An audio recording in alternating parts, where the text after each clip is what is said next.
नमस्कार, मेरा नाम मनदीप है और आप देखते हैं मधेपुरा संचार।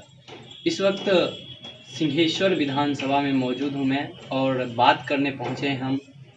जाप के उम्मीदवार हैं अनिल बंधु जी।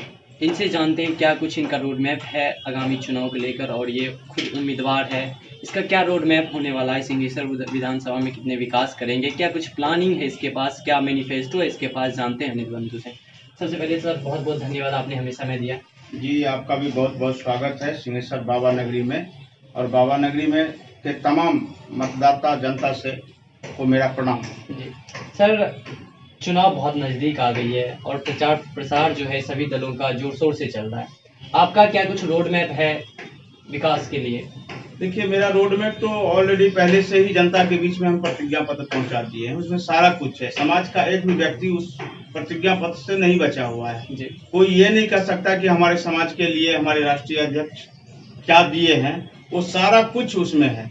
इसलिए रोड मैप हम मुंह से क्या बोले जब हम शपथ पत्र दे के आए हैं। जी, यानी आपका कहना है कि सीधी एक ये इस मीनिंग में हम समझ सकते हैं कि आप कुछ कहेंगे नहीं, वादे बड़े बड़े वादे नहीं करेंगे। जो हमारा शपथ पत्र पहले से तैयार किया गया उसी पर हम काम करेंगे और लोगों के साथ सही विकास के लिए काम करेंगे। देखिए, आज तक हिंदुस्तान का इतिहास है, बिहार का इतिहास है कि नेता तो बड़े बड़े वादे करके आते हैं जनता के बीच, लेकिन वादा एक भी नहीं पूरा कर पाते हैं। इसीलिए हम लोग वादा करके नहीं आए, हम लोग नेता नहीं है, समाज का बेटा है। हम लोग वादा नहीं करेंगे, काम करके दिखाएंगे धरातल पे, ताकि जनता समझे, जनता को सब सुविधा मिले। इसके लिए हम लोग प्रतिज्ञाबद्ध हैं, कटिबद्ध हैं। हम लोग काम करने के लिए आए हैं। आपके विपक्षी दल जो है वो क्षेत्र में दौरा कर रहे हैं। देखिए, हमारा किसी से क्या कहें, किसी से हमको जो है द्वेष नहीं है, द्वेष भावना हमको नहीं है किसी से। किसी पार्टी कोई खराब नहीं होती है। पार्टी में व्यक्तित्व खराब होता है, काम करने वाला व्यक्ति खराब होता है। इसलिए पार्टी को हम खराब नहीं करेंगे। रहा बात राजद से कौन है, उसको समाज सब जानता है जी, कि किस टाइप के लोग हैं। उसके ग्राम पंचायत में चले जाइए तो वहाँ का समाज बताएगा वो किस टाइप के लोग हैं, कि कितना कितना दाग है उसके ऊपर। और हमें भी लोग समाज देखे, समाज आके पता करे कि मेरे ऊपर क्या दाग है, हमारी पार्टी के ऊपर क्या दाग है। हम लोग सामाजिक कार्यकर्ता शुरू से रहे हैं, लगभग 20 वर्षों से सामाजिक कार्यकर्ता हैं हम। सर, चाहे कोरोना हो या बाढ़, कोई भी अगर समस्या होती है आम जनों के बीच, सबसे पहले पप्पू यादव सामने आते हैं। जी, निश्चित रूप से सबसे पहले सब पप्पू यादव आते हैं, क्योंकि पप्पू यादव नेता है नहीं, ये खुद को सेवक कहते हैं। सेवक है, कोसी का बेटा है, कोसी का भाई है, कोसी का लाल है। इसलिए वो अपने आप को कभी नेता कहते नहीं है। जब बेटा हम बन के समाज के बीच जाएंगे तो निश्चित रूप से जब हमारा माँ बाप भाई को कोई दर्द होगा तो दर्द हमको महसूस होगा, हम काम करने के रोड पे निकल जाएंगे। और नेता को तो कभी ये महसूस होता नहीं है।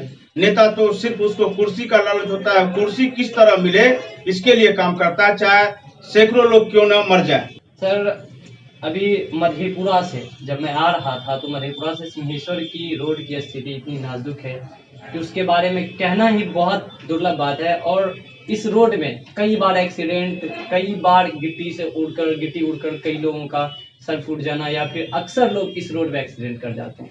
देखिए, ये सवाल हमसे पूछ रहे हैं, आपसे इसीलिए ये सवाल पूछ रहे हैं क्योंकि आप इस बार के उम्मीदवार हैं जाप से। जी, और अगर आप यहाँ से विजयी होते हैं तो क्या सबसे पहले आपका क्या होगा कि इस देखिए, सबसे पहला सवाल तो आपको डबल इंजन के सरकार से करनी चाहिए।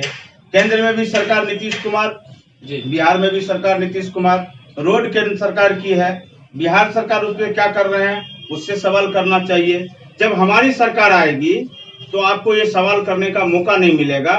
मौका ये मिलेगा आपको कि आपने सर इतना बेहतर काम समाज में कैसे किया, ये आप लोग सवाल करेंगे। पप्पू यादव जी ने ये भी कहा है कि 30 साल उन लोगों को दिया, हमें बस 3 साल दीजिए। जी, वो तो प्रतिज्ञा पत्र में दिया हुआ है, क्या कहते हैं, कोर्ट से शपथ पत्र लगा के दिए हैं। जब कोई हम अगर उस 3 साल में काम नहीं कर पाएंगे तो कोई आम आदमी भी कोर्ट में जा करके याचिका दायर करेगा, हमें तुरंत उस कुर्सी से उतरना होगा। क्या लगता है सिंहेश्वर विधानसभा से फतह कर पाएंगे सीट? निश्चित रूप से, हमारा किसी से मुकाबला ही नहीं है, जनता से सीधा संबंध है मेरा, और जनता का आशीर्वाद मेरे साथ है। जी, बहुत बहुत धन्यवाद। अभी जाप उम्मीदवार सिंहेश्वर विधानसभा से अनिल बंधु जी से हमारी बातचीत हो रही थी और इनका एक ही कहना है कि हमारा जो शपथ पत्र है उसी पर हम काम करेंगे, ग्रामीणों और जो भी आमजन है उसके विकास के लिए, उसके हित में काम करे। सिंहेश्वर से प्रिंस के साथ मनदीप कुमार।